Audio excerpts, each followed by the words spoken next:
Is gold a smart move for your 2026 portfolio? As you strive for financial independence, your strategy for building long-term wealth matters more than ever. While the stock market remains a powerful engine for growth, its inherent volatility often leaves investors seeking a more stable anchor. This has led to a renewed surge of interest in gold.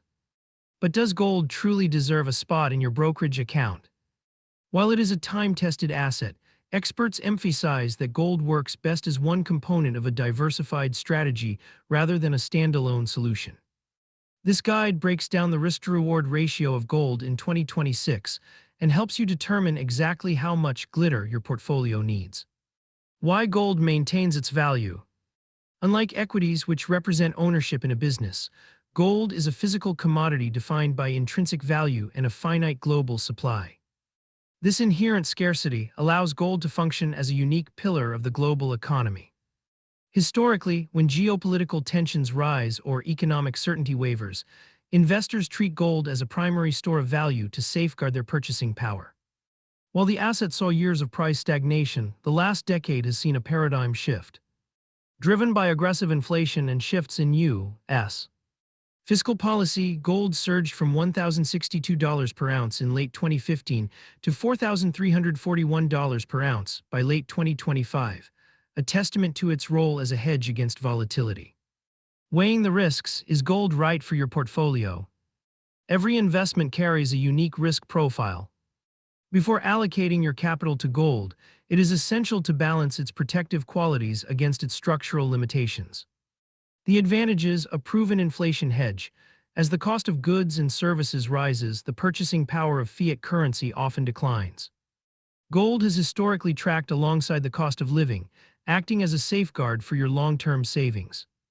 Countercyclical performance. Gold shines when traditional markets falter. During recessions, stock market corrections, or geopolitical instability, investors flock to safe haven assets, often driving gold prices higher while other sectors decline. True diversification. Because gold's price movements are largely uncorrelated with the stock market, it provides a genuine safety net, reducing the overall volatility of your investment portfolio. The drawbacks: liquidity challenges. Physical gold coins and bars is harder to liquidate quickly than digital assets. If you need immediate cash during a market downturn, you may be forced to sell at a discount or incur significant dealer fees. Zero yield. Gold is a passive asset. Unlike stocks that pay dividends or bonds that offer interest, gold generates no cash flow. Your only path to profit is through capital appreciation, selling it for more than your purchase price. Opportunity cost. While gold's recent climb to over $4,000 is impressive, it often trails the long-term compounded returns of a booming stock market.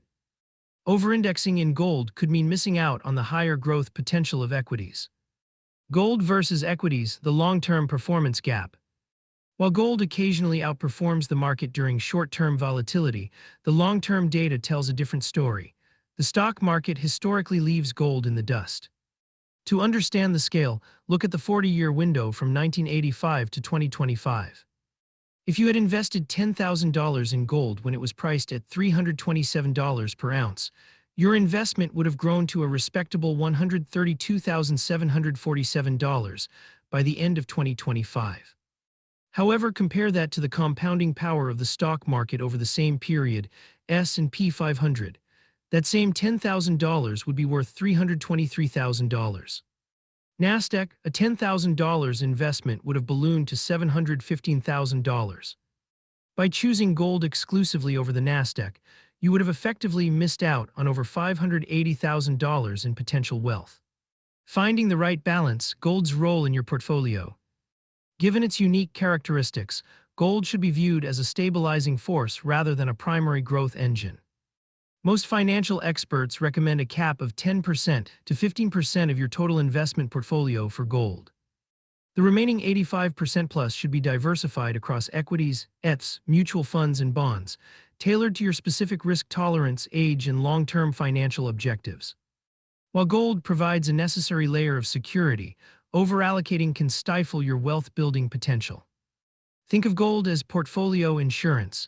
You want enough to stay protected during a storm, but not so much that you can't afford to move forward.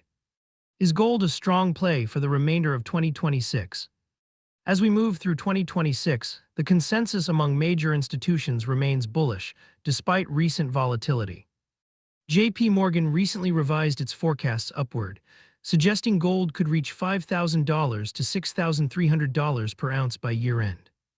While the market saw a significant shakeout in March, driven by a temporary liquidity crunch following the escalation of the conflict in Iran, analysts view this as a healthy correction rather than a trend reversal.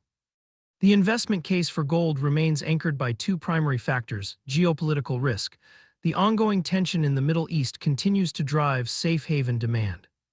Stagflationary pressures, persistent inflation coupled with a cautious Federal Reserve has made gold's role as a store of value more critical for diversified portfolios.